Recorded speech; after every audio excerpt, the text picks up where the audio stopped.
April 1945, near Celle, Germany. A single Canadian officer stands in the middle of a dirt road, facing down armed SS guards who are seconds away from murdering 162 women. Major Ben Cockburn of the 5th Canadian Armored Division has no weapon in his hands.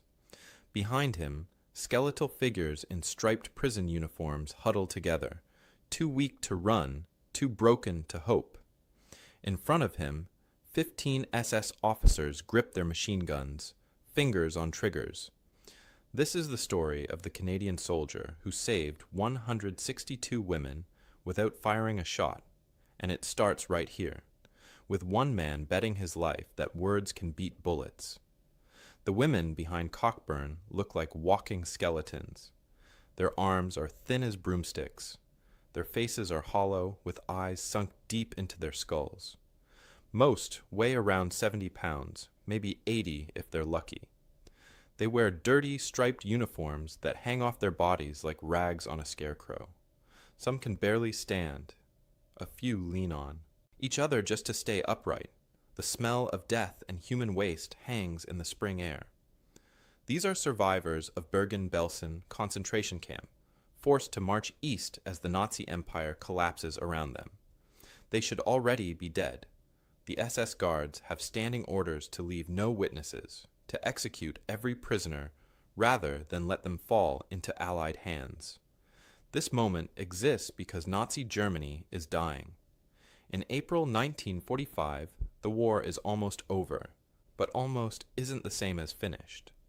The Soviet Red Army pushes from the east, crushing German cities under their boots. British, American, and Canadian forces hammer from the west, racing toward Berlin. Hitler's 1,000-year empire has maybe 3 weeks left to live. But in those final weeks, the Nazis are trying to hide their crimes. They're evacuating concentration camps, forcing tens of thousands of prisoners on brutal death marches across the German countryside. The orders are simple. If you can't move them, kill them. If the Allies get close, kill them. Never let them be liberated.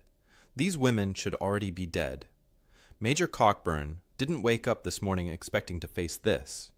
His unit has been advancing through Lower Saxony, mopping up the last bits of German resistance. Most towns wave white flags before the Canadians even arrive. German soldiers surrender in groups, tired and hungry and ready for the war to end. It's been almost routine. Roll into a village, accept surrender, move to the next town. The war feels like it's winding down, like watching a clock tick toward midnight. But then his reconnaissance patrol rounds a bend in this rural road and finds something that doesn't fit the script. At first glance, it looks like a refugee column. Germany is full of refugees now, people fleeing the Russian advance, families with whatever they can carry.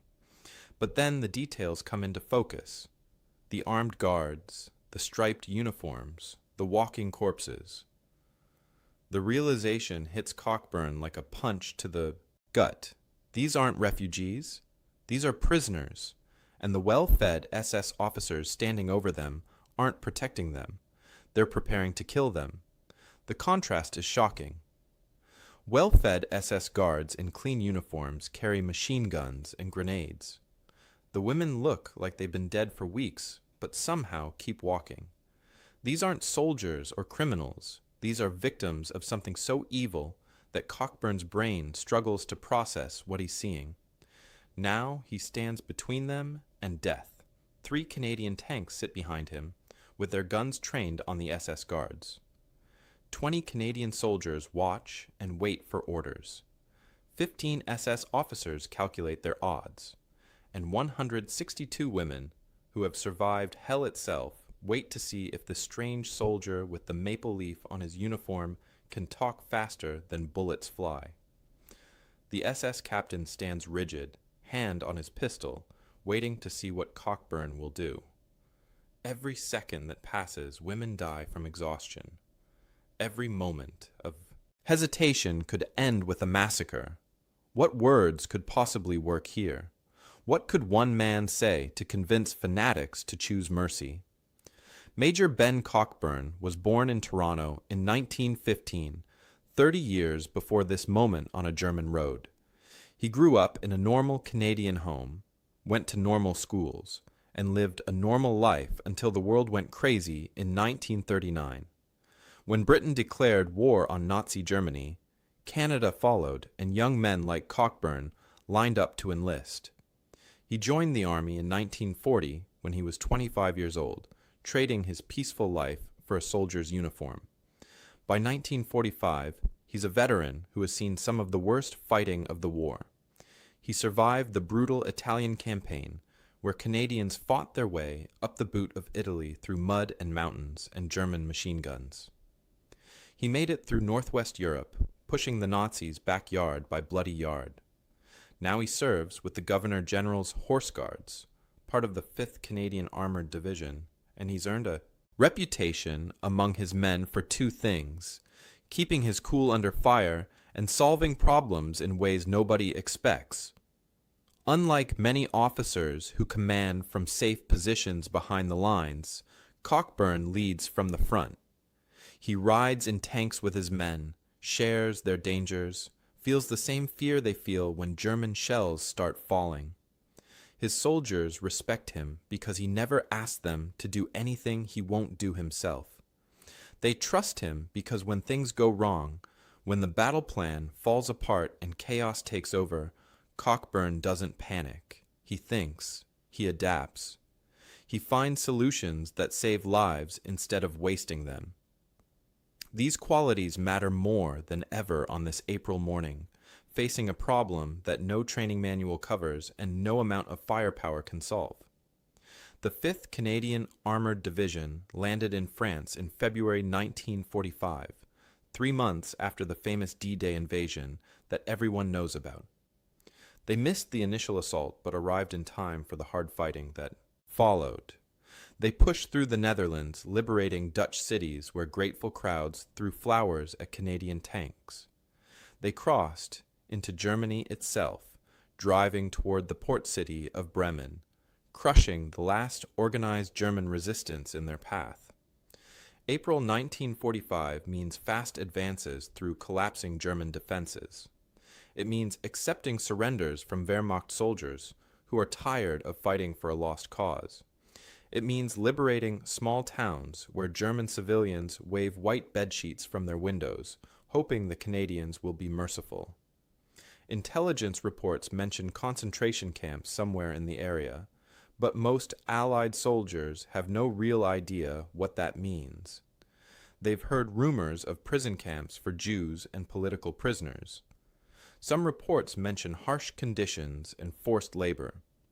But the full horror of the Holocaust, the industrial-scale murder of millions, the gas chambers and crematoriums, and systematic extermination remains hidden behind Nazi lies and Allied disbelief.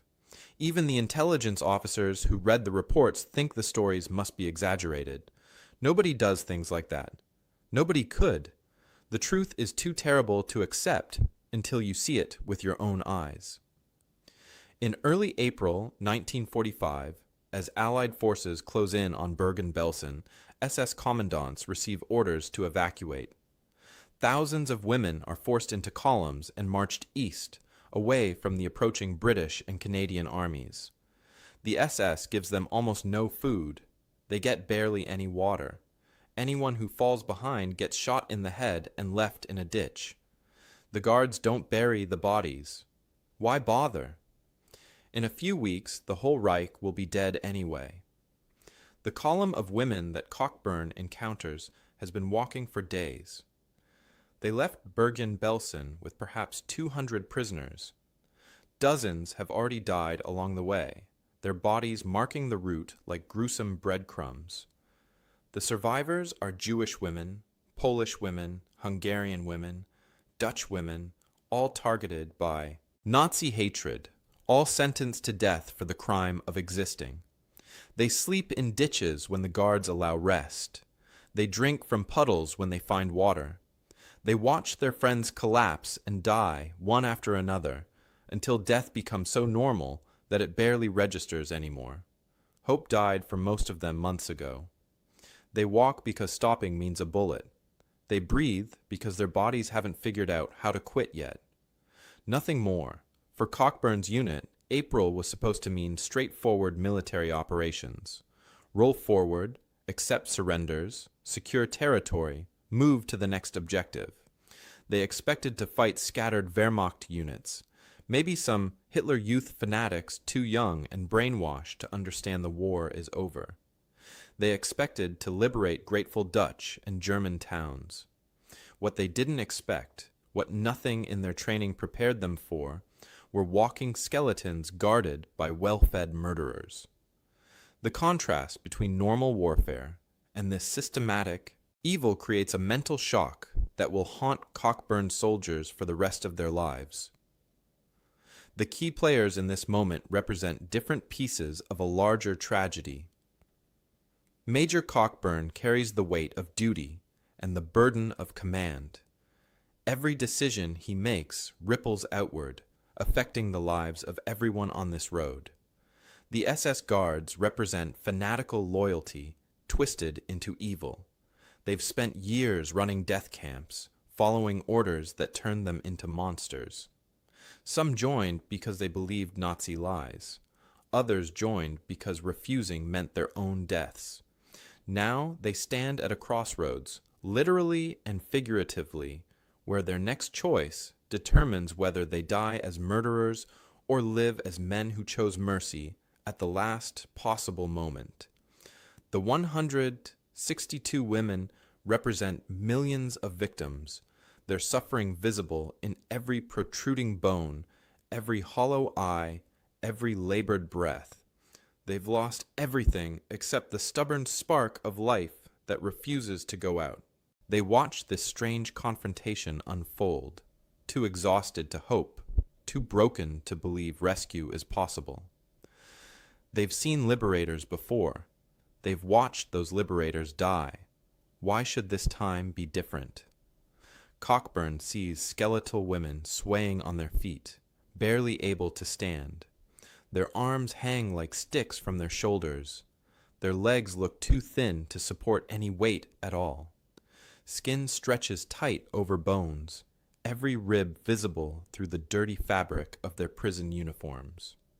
Some have open sores on their faces and arms. Others show the red eyes and fever flush of typhus. Most weigh maybe 70 pounds, the weight of a child, not a grown woman. They huddle together in small groups, leaning on each other for support. A few sit on the ground, too exhausted to continue. One woman collapses as Cockburn's tank approaches, crumpling to the dirt like a puppet with cut strings. An SS guard raises his rifle, aims at her head, then lowers it slowly when he sees the Canadian. Tanks. Not yet. Not with witnesses watching. The smell hits next. Death and human waste and infection, carried on the spring breeze that also brings the scent of blooming flowers from nearby fields. Birds sing in the trees lining the road, their cheerful songs obscenely normal against this scene of horror. The contrast makes everything worse somehow. Nature doesn't care. The world keeps turning. Flowers bloom while women die. The SS guards stand in sharp contrast to their prisoners. Well-fed faces, clean uniforms, proper boots. They carry machine guns, rifles, and hand grenades. 15 armed men against 162 dying women. The math is absurd, but the threat is real. These guards have orders to execute their prisoners rather than allow liberation. Standing orders from the highest levels of the SS command: leave no witnesses. Kill them all before the Allies arrive. The guards have already followed these orders dozens of times on this march, shooting women who fell behind, leaving bodies in ditches all the way from Bergen-Belsen. Cockburn faces multiple impossible problems at once.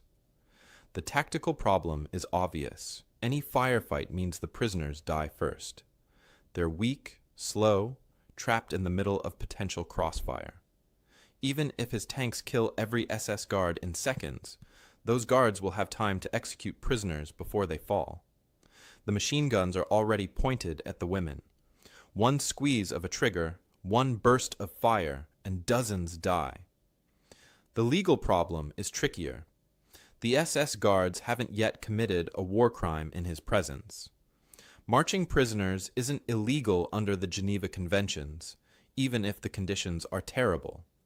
Cockburn can't just start shooting without provocation, not if he wants to follow the rules of war. The moral problem weighs heaviest. Every second of delay means more women collapse and die from starvation and disease. But rushing forward might trigger the massacre he's trying to prevent. Time is the enemy. 2. Other SS units operate in this area. Reinforcements could arrive any minute. Once they do, negotiation becomes impossible. The situation will escalate into a firefight that kills everyone Cockburn is trying to save. He can see the SS commander, a captain, standing rigid in the middle of his guards. The captain's hand rests on his pistol. His face shows no expression, but his eyes calculate odds, measure distances, count tanks.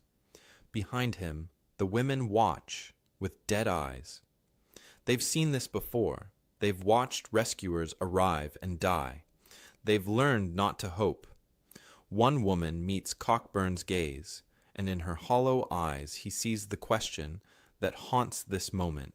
Will you save us, or will you be just another good man who tried and failed? Cockburn makes his choice in an instant. He won't fight. He'll talk. He dismounts from his tank, leaving his rifle behind, carrying only the sidearm on his hip. His soldiers tense, fingers tightening on triggers, ready to fire if this goes wrong. But Cockburn waves them down with one hand, a silent command to hold position. Then he walks forward, alone and nearly unarmed, crossing the distance between his tanks and the SS guards. Every step takes him farther from the safety of armor and firepower. Every step brings him closer to men who have spent years murdering helpless people. His boots crunch on the gravel road. The spring air feels cool on his face. His heart pounds hard enough that he can hear it in his ears, but his face shows nothing, just calm, just control. He walks right up to the SS captain, close enough to see the man's blue eyes, close enough to smell the tobacco on his uniform, close enough that his own soldiers can't shoot without risking him, close enough that the captain could grab him, use him as a hostage, or simply shoot him in the chest and be done with it. But Cockburn doesn't stop until he's standing face to face with the enemy, looking directly into the eyes of a man who oversees death marches for a living. Then he speaks in German, the language he learned during training and perfected through years of interrogating prisoners. His voice is calm, measured, almost friendly, not threatening, just stating facts. The war is over, Cockburn says. You know this. I know this. Everyone here knows this. He lets that sink in for a moment, watching the captain's face for any reaction. The truth of it hangs in the air between them, undeniable. Germany is collapsing. Hitler's empire has days, maybe weeks left. The SS captain knows this as well as anyone. He's not stupid. He's seen the endless retreats, the supply lines falling apart, the desperate orders from commanders who no longer control anything. He knows the war is lost. Then Cockburn offers a choice, and he frames it carefully. Not surrender, not morality, pure self-interest. You can fight, he says, and we'll kill you. We have tanks. We have air support minutes away. We have overwhelming force. You'll die here on this road. But before you die, you'll kill these women, because that's what happens in a firefight. And when we report that, when we tell our commanders that SS guards massacred prisoners right in front of us, no mercy will be shown to any SS we encounter. Your fellow guards in other units will pay for your choice. Or, Cockburn continues, you can hand over these prisoners right now. You can walk away as soldiers following the rules of war. You can have a chance at survival when this ends. maybe even at a normal life someday. The SS captain doesn't respond immediately. He stands frozen, his face carved from stone, but his eyes move, looking at the tanks, looking at his men, looking at the women behind him, calculating, weighing years of Nazi indoctrination against the immediate reality of 3 Canadian tanks, with their guns trained on his position. Cockburn can see the internal struggle playing out behind those blue eyes. Does he die for a Reich that's already dead? Does he follow orders from leaders who will be hanging from nooses in a few months? Or does he choose to live? Cockburn's gamble relies on several things all working together. The timing is perfect because it's April 1945, when even the most fanatical Nazis can see the end coming. The appeal to self-interest works because survival instinct beats ideology when death is seconds away. The face-saving option matters too. Cockburn doesn't demand surrender. He offers a transfer of prisoners, a military transaction that lets the SS captain preserve some shred of honor. The implicit threat of overwhelming force works because Cockburn's calm suggests confidence, suggests backup nearby, suggests that resistance is pointless, and his personal courage, standing there within grabbing distance, unarmed and vulnerable, demonstrates that he believes his own offer is genuine. The moment stretches. Witnesses later describe it as lasting an eternity, but it's probably 3 minutes, maybe 4. Cockburn stands perfectly still, waiting, his heart hammering, but his face calm. The SS captain breathes slowly, thinking. The women behind them watch, not understanding the German conversation, too exhausted to hope. Cockburn's soldiers keep their guns trained on the SS guards, fingers on triggers, waiting for the order to fire. Birds still sing in the trees. Somewhere in the distance, artillery rumbles, the sound of someone else's battle. Then the SS captain nods, just once. A small movement of his head. He turns to his men and gives orders in clipped German.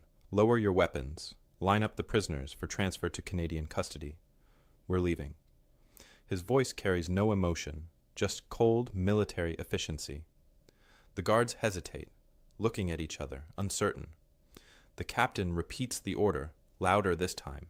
They obey, rifles lower. Machine guns point at the ground. The women are gathered into a rough line, though most can barely stand. And then, without another word, without salutes or formalities, the SS guards simply walk away. They march east into the chaos of collapsing Germany, disappearing down the road. Cockburn watches them go. He doesn't arrest them, doesn't pursue, doesn't order his men to shoot them in the back. He lets them walk away, a decision that will spark controversy later, but saves 162 lives right now. Not a single shot fired, not one bullet wasted, just words, timing, and nerve. The SS guards disappear down the road, swallowed by the German countryside, vanishing into the chaos of a dying empire. For a moment, nobody moves. The women stand frozen, unable to process what just happened. Cockburn's soldiers stare in disbelief. Then someone breaks. A woman in the front row collapses, not from exhaustion this time, but from the sudden, overwhelming realization that she might actually survive. The collapse triggers a chain reaction. Other women fall to their knees, crying, shaking, clutching at the dirt road like it's the most precious thing in the world. Some try to speak, but can't find words. Others just sob, tears cutting clean tracks down their filthy faces. Cockburn's medics rush forward, their training kicking in despite the shock of what they're seeing. They carry medical bags, blankets, canteens of water. The unit's medical officer, Captain Morris, arrives and does a quick visual assessment of the women. His face goes pale.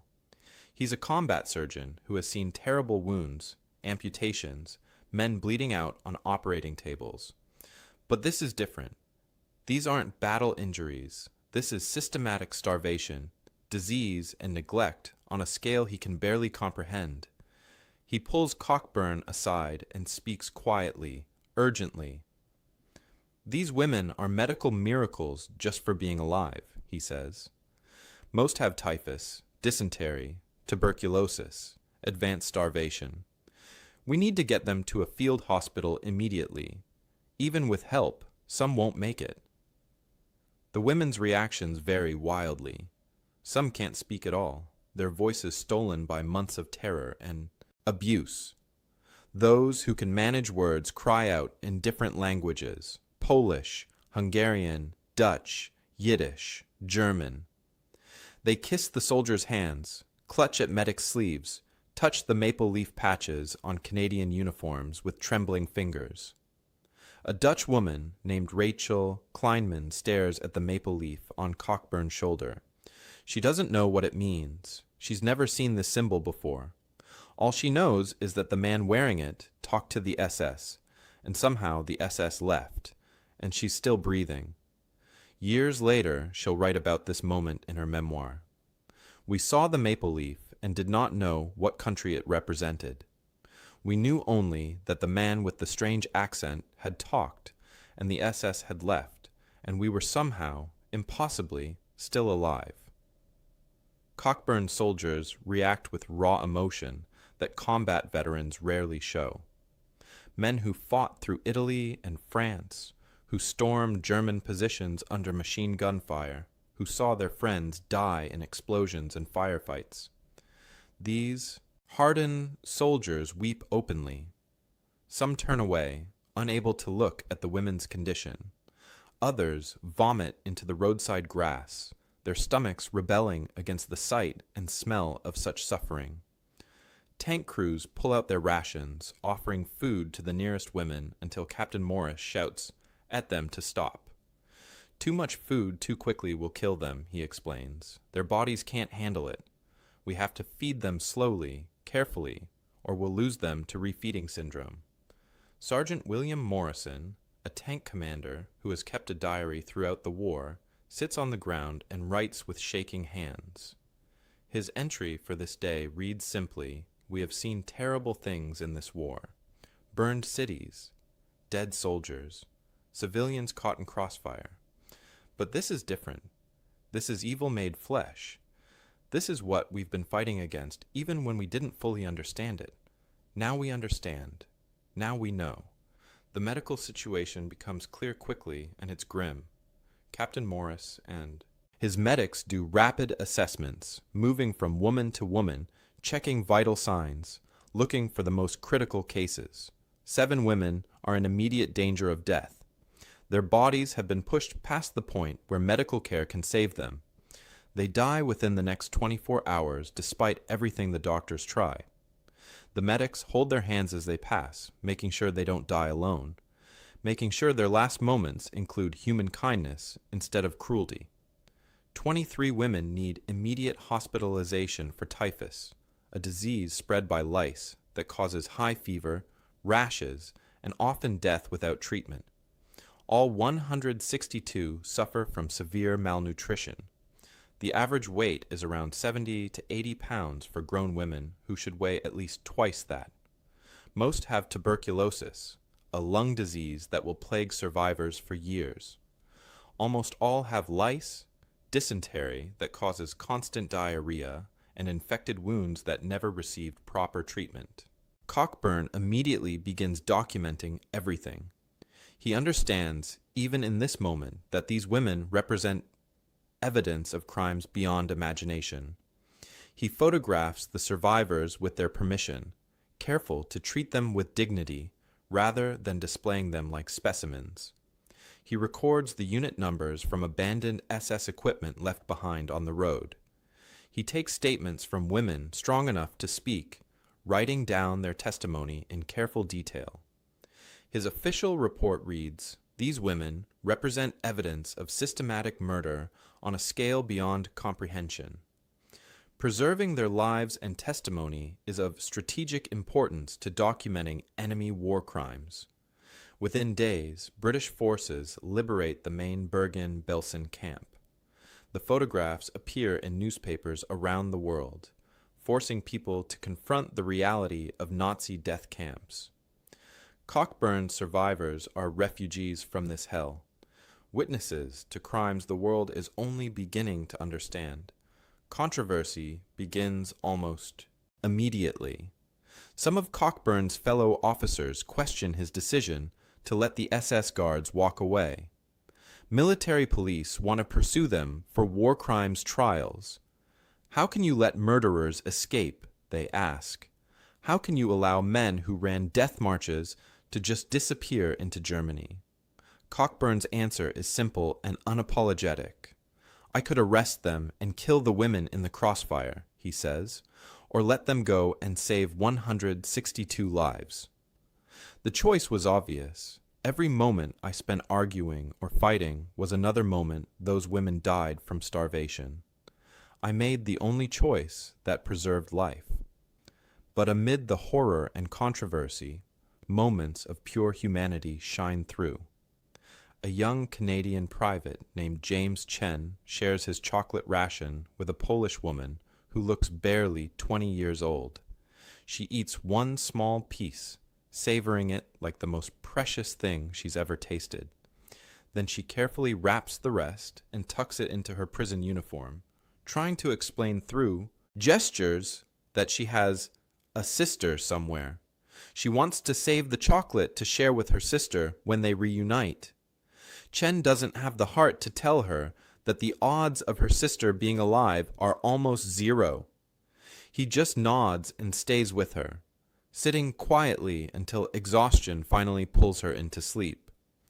The chocolate remains clutched in her skeletal hand, a tiny symbol of hope in a world that tried to destroy all hope. Her sister is already dead, murdered in the gas chambers 3 months before liberation, but the woman doesn't know this yet. For now, she has chocolate and the dream of sharing it. For now, that's enough. Hey, quick pause here. If you're listening right now, help me prove something wrong. My mother said I wouldn't even reach 1,000 subscribers, but I believe stories like these deserve to be heard, and look where we're at now, dreaming of 100,000 subscribers. Help me show her that these videos matter. Please subscribe to my channel, Canadians at War, and let's keep breathing life into stories that were never meant to stay silent. Now, let's continue. Cockburn's rescue of 162 women doesn't change the outcome of World War II. The strategic impact is basically zero. Germany still collapses in May 1945. Hitler still dies in his bunker. The Allies still win. 162 people saved out of millions murdered doesn't shift the balance of armies or alter the course of battles. But strategy isn't the only thing that matters in war. Sometimes a single action ripples outward in ways nobody expects, creating waves that reach far beyond the original moment. The women's testimonies reach Allied intelligence within days. They tell stories of Bergen-Belsen that confirm the worst rumors intelligence officers had been receiving for months. Stories of gas chambers and crematoriums. Stories of systematic murder on an industrial scale. Stories of selections where Nazi doctors decided who lived and who died with a casual wave of the hand. Allied intelligence had received reports like this before, but many officers dismissed them as exaggerated propaganda. Nobody does things like that, they said. The reports must be wrong. But now the evidence walks and talks and breathes.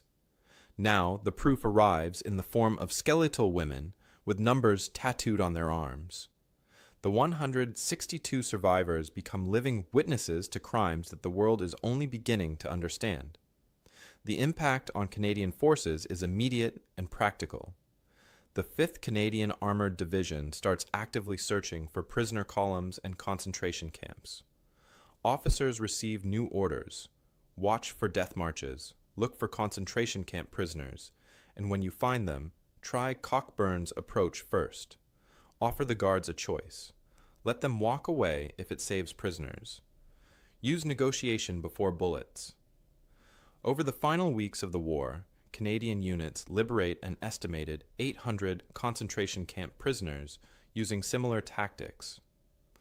Officers approach SS guards with the same message Cockburn used. The war is over, you know. It's over. Surrender the prisoners and live or fight and die. The success rate is remarkable. Most guards, when given a genuine choice between death and survival, choose survival. Cockburn's method proves that even in the closing days of history's most terrible war, psychology can beat firepower. The wider Allied approach to concentration camps changes too. General Dwight Eisenhower, supreme commander of Allied forces in Europe, sees photographs from Bergen-Belsen and reads survivor testimonies, including statements from Cockburn's rescued women. He's horrified and angry. He immediately orders comprehensive documentation of all camps and crimes. Photograph everything, he commands. Record everything. Get it on film and paper, because someday people will claim this never happened. He also insists that German civilians from towns near concentration camps tour the camps themselves, forcing them to witness what happened in their names, on their soil, while they claimed they didn't know. The survivor testimonies, including detailed accounts from Cockburn's 162 women, become evidence that prosecutors will use at the Nuremberg trials. The morale impact cuts both ways. For Allied soldiers, the liberation of concentration camps is horrifying, but also morally clarifying. This is why we fight, soldiers tell each other. This is what we're stopping. The sight of starving prisoners and mass graves removes any doubt about the justice of their cause. Even soldiers who are tired, who want to go home, who are sick of war, they find new determination. They're not just conquering Germany, they're ending evil. For German soldiers, news of how Allies treat camp survivors spreads quickly. Stories circulate about Canadian soldiers sharing rations with rescued prisoners, about medics working around the clock to save dying women, about Major Cockburn risking his life to negotiate rather than shoot. These stories accelerate surrender rates. German soldiers increasingly prefer capture to death, especially capture by Western allies, rather than Soviets. The contrast between Nazi brutality and Allied mercy becomes propaganda more powerful than any poster or radio broadcast. The enemy perspective adds another layer to the story's impact. After the war, investigators tracked down the SS captain Cockburn negotiated with. His name is Klaus Weber, and he survives the war by living under a false identity as Hans Müller, working as a factory foreman in a small German town. He stays hidden until 1963, when war crimes investigators finally identify him. During his trial, prosecutors want the death penalty. But then something unexpected happens. Rachel Kleinman and 12 other survivors testify on his behalf. Not because they forgive him, not because they think he's innocent, but because, as Kleinman explains to the court, he chose mercy when he could have chosen murder. He had orders to execute us, she says. He had the power to kill us all. Instead, he walked away. That doesn't erase his other crimes, but it saved our lives. The court sentences Weber to 15 years in prison. He serves 11 and dies in obscurity in 1979. Statistical comparisons show the significance of what Cockburn achieved.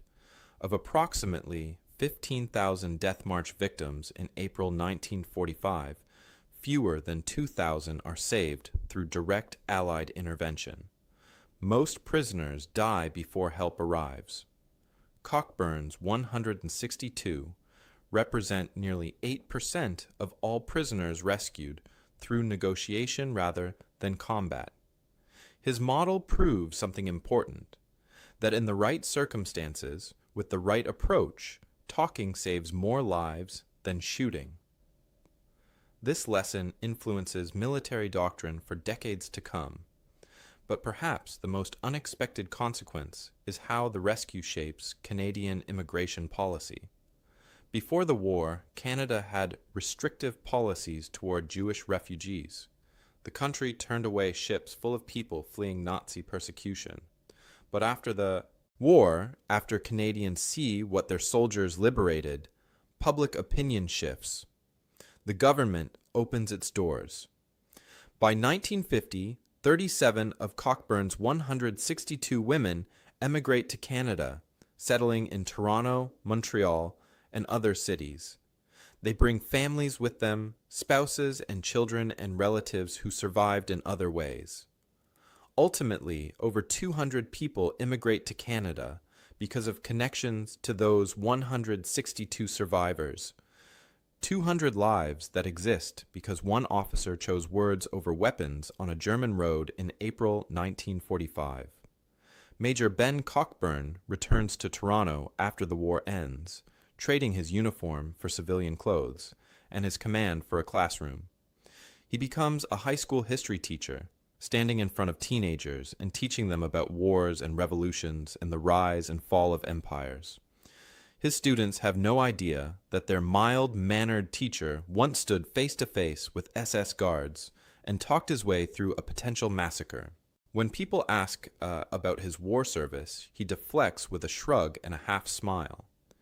"I did what any officer would do," he says. "I preserved life when possible." He declines offers for medals and public recognition, insisting that his soldiers deserve the credit, not him. For 37 years, he teaches history without ever becoming part of the history lessons. He dies in 1982, age 67, having taught thousands of students who never knew his story. Only at his funeral do some of them learn what their teacher accomplished on a German road in April 1945. Rachel Kleinman, the Dutch survivor who didn't recognize the maple leaf on Cockburn's uniform, barely survives the typhus that ravages her body after liberation. She weighs 68 pounds when Canadian medics find her vital signs and rush her to a field hospital.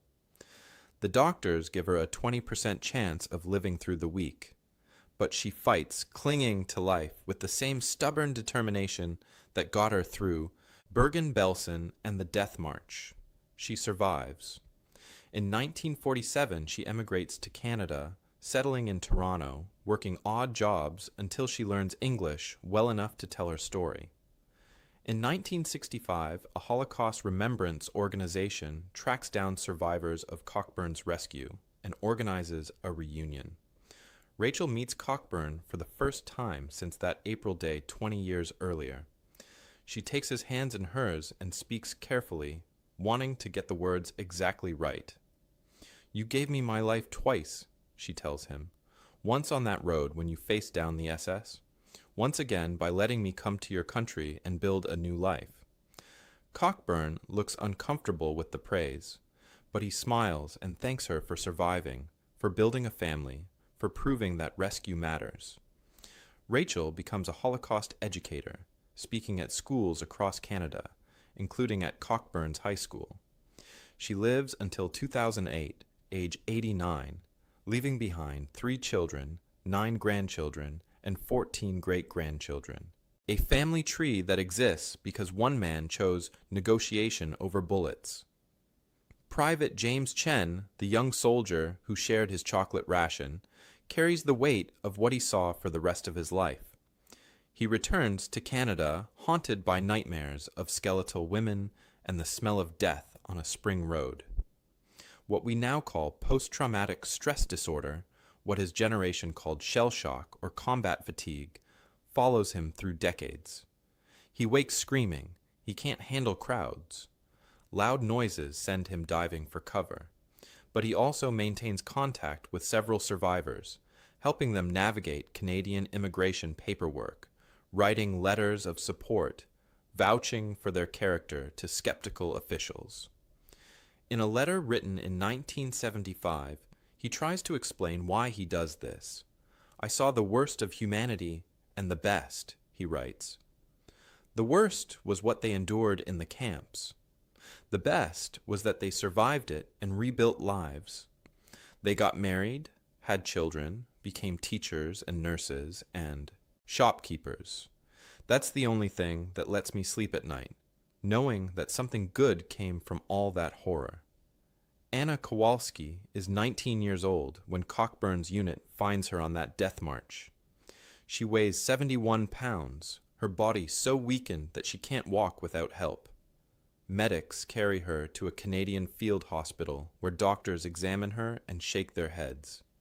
She has typhus, advanced tuberculosis, severe malnutrition, and infections throughout her body. They give her a 20% chance of survival, maybe less. But Anna refuses to die. She fights through fever and pain, clinging to life 1 hour at a time. She survives. She emigrates to Montreal in 1948, marries a Canadian veteran who treats her with gentleness and respect, and raises 4 children. In 1995, at the 50th anniversary commemoration of the rescue, she speaks to reporters with tears streaming down her face. "I was dead," she says. "We all were. We were walking corpses waiting for the bullet that would finish us. Then a man I never saw before decided I deserved to live. How do you thank someone for your existence? How do you repay a debt like that? You can't. You just live the best life you can and hope that's enough." The Polish woman who saved chocolate for her sister eventually learns the terrible truth. Her sister died in the gas chambers 3 months before liberation, murdered along with thousands of others in the systematic extermination that defined the Holocaust. The news devastates her, but she keeps the chocolate wrapper for the rest of her life, pressed between the pages of a photo album. It becomes a memorial to her sister, a reminder of hope even when hope was foolish. When she dies in 1998, her daughter donates the wrapper to the Canadian War Museum in Ottawa. It's displayed in a glass case next to Cockburn's service record and medals, a tiny piece of foil that represents both loss and survival, grief and hope, death and the stubborn human refusal to surrender to death. Hauptsturmführer Klaus Weber, the SS captain who chose to walk away, vanishes into post-war Germany using the false name Hans Müller. He works as a factory foreman, keeps his head down, and tries to forget what he did during the war. But the past catches up in 1963 when war crimes investigators identify him through old SS records. Prosecutors want him hanged. But then Rachel Kleinman and 12 other survivors do something that shocks the courtroom. They testify on his behalf, not because they forgive him for his years running death camps, not because they think he deserves mercy, but because he chose mercy when he could have chosen murder. Kleinman explains it simply to the judge. He had orders to execute us. He had machine guns, and we had nothing. He could have killed us all and claimed we were shot trying to escape. Instead, he walked away. That one choice saved 162 lives. It doesn't balance the scales of his other crimes, but it matters. The court sentences Weber to 15 years. He serves 11 and dies quietly in 1979. His last recorded statement, given to a journalist who tracks him down in a nursing home, is brief. "I made one good decision in an evil life," he says. It doesn't balance the scales, but at least 162 women lived. That's more than most SS officers can say. Captain Morris, the medical officer who treated the women, saves 23 from typhus using experimental treatments that most doctors wouldn't risk. He contracts typhus himself in the process, spending weeks in a hospital bed fighting the same disease he fought in his patients. He survives and dedicates his post-war medical career to infectious disease research, working to develop better treatments for typhus and other diseases that killed so many in the camps. Sergeant Morrison, the tank commander who kept a diary, becomes a newspaper journalist after the war. He writes extensively about war crimes, the importance of bearing witness, and the need to remember the Holocaust so it can never happen again. His articles help educate a generation of Canadians about what their soldiers liberated and why it mattered. Of the 162 women Cockburn saved, we have names for 94. The others are lost to history, known only as survivors of the rescue, their individual stories erased by trauma, bureaucracy, or simply the passage of time. They represent the countless victims whose stories die with them, whose names are forgotten, even as their suffering is remembered. But those 94 names, carefully preserved in Canadian military records and Holocaust memorial databases, stand as testament to the fact that these were real people, individual human beings with hopes and dreams and families, not just statistics in a history book. Cockburn receives no immediate recognition for saving 162 lives. Military bureaucracy struggles to categorize his action. He didn't capture enemy soldiers in the traditional sense. He didn't destroy enemy equipment or achieve a standard military objective. He just talked and let the enemy walk away, and somehow everyone lived. The paperwork doesn't have boxes to check for that kind of victory. His commanding officer writes a commendation that gets filed away and forgotten. For decades, the story exists only in dusty unit records and in the memories of survivors scattered across the world. Recognition means nothing to Cockburn. The women survived. That's enough, but the survivors don't forget. In 1985, 3 years after Cockburn's death, Rachel Kleinman and other women he saved begin a campaign. They write letters to the Canadian government, to military officials, to anyone who will listen.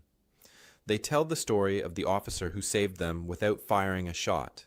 They provide documentation, photographs, witness statements. They demand that Canada recognize what one of its soldiers accomplished.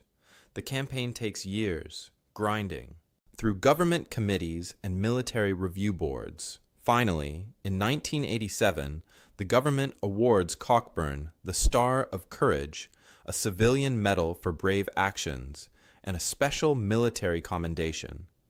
His widow, Margaret Cockburn, accepts both awards at a ceremony in Ottawa.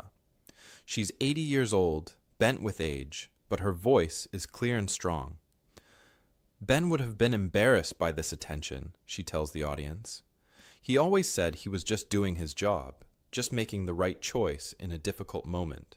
But I'm glad someone finally noticed. I'm glad the world knows what he did.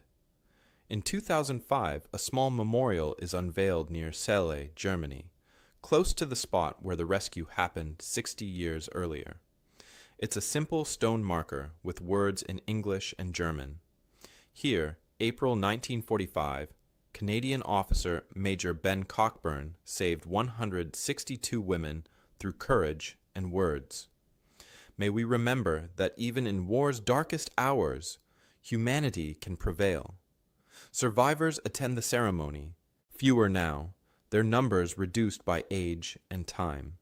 They place flowers at the memorial and hold hands and remember the day they should have died but didn't.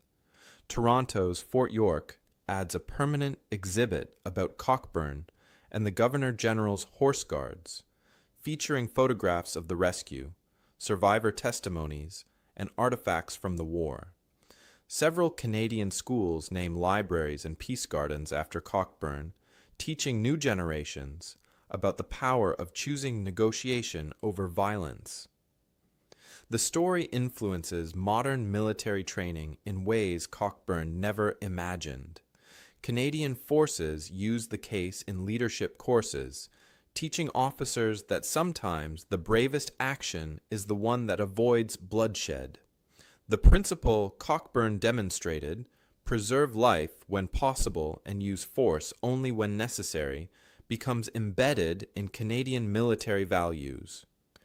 Peacekeeping forces study his negotiation tactics. Hostage negotiators analyze his psychology. The lesson spreads. Courage doesn't always roar. Sometimes it speaks quietly and offers choices. The rescue becomes part of Canada's national identity, woven into the story the country tells about itself. Canada sees itself as a nation of peacekeepers and liberators, soldiers who fight when necessary but prefer diplomacy when possible. Cockburn's story fits this narrative perfectly, perhaps too perfectly. Historians note that this simplifies a more complex reality. Canada's war record includes brutal battles and controversial decisions alongside heroic rescues. But the story resonates because it captures something true about values, even if it doesn't capture the whole truth about history. It reminds Canadians of who they want to be, even when they fall short. The survivors' immigration to Canada creates lasting bonds between Canadian and European Jewish communities. Families descended from the 162 women maintain connections to the Governor General's Horse Guards, attending reunions and remembrance ceremonies. Several survivors' children and grandchildren join the Canadian military, seeing it as honoring the service that saved their families. When asked why they enlisted, they tell Cockburn's story. "A Canadian soldier saved my grandmother," they say. "That's why I wear this uniform. That's why I serve." By 2025, 80 years after the rescue, the 162 women have approximately 800 direct descendants living around the world. Children, grandchildren, great-grandchildren, and now great-great-grandchildren. Most live in Canada, Israel, and the United States.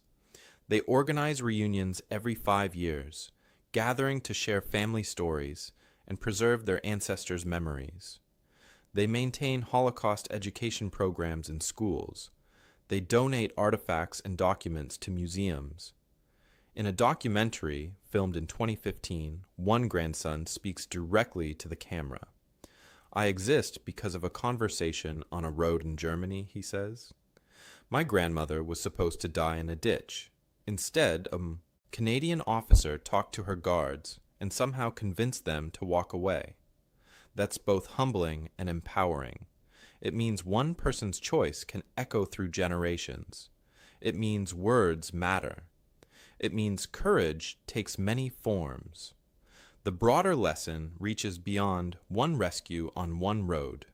War creates choices even in its darkest moments. Cockburn could have fought. He had justification, firepower, and moral authority. But he chose conversation over combat, calculation over conventional courage. His gamble worked because he understood something fundamental about human nature. Even fanatics are human. Even true believers can be reached with the right words at the right moment. Even in the Holocaust's final days, when evil seemed total and unstoppable, one man's decision created ripples of life that extended across 80 years and 800 descendants. The story teaches us about war, that victory isn't always measured in enemies killed, but sometimes in lives saved. It teaches us about courage, that the bravest act may be the one that risks personal honor to preserve innocent life. It teaches us about humanity, that even in history's darkest chapters, individual choices matter. And it teaches us about hope, that 162 women who should have died became mothers, grandmothers, teachers, artists, witnesses. They became proof that rescue matters, that every life saved is a world saved, that words spoken at the right moment can defeat weapons. In the Canadian War Museum, visitors can see a photograph from 1965. It shows an aging man surrounded by smiling women, all gray-haired now, all healthy and full of life. The man looks uncomfortable with the attention, but he's smiling too. The caption reads, "Major Ben Cockburn, surrounded by 162 reasons why words sometimes matter more than weapons." The photograph captures something precious and rare. It shows what victory really looks like. Not conquered territory or destroyed enemies, but living people who should be dead, standing together in sunlight, grateful to be alive. In April 1945, on a small road in collapsing Nazi Germany, a 30-year-old Canadian officer proved that heroism doesn't always roar. Sometimes it speaks quietly, offering an enemy a choice, gambling that even darkness contains the possibility of light. The 162 women he saved and their 800 descendants are the proof. They are the answer to every cynic who says one person can't make a difference. They are the evidence that sometimes, in the right moment with the right words, one person can change everything. And they are the reminder that the most powerful weapon isn't always the one you fire. Sometimes it's the one you never need to use at all.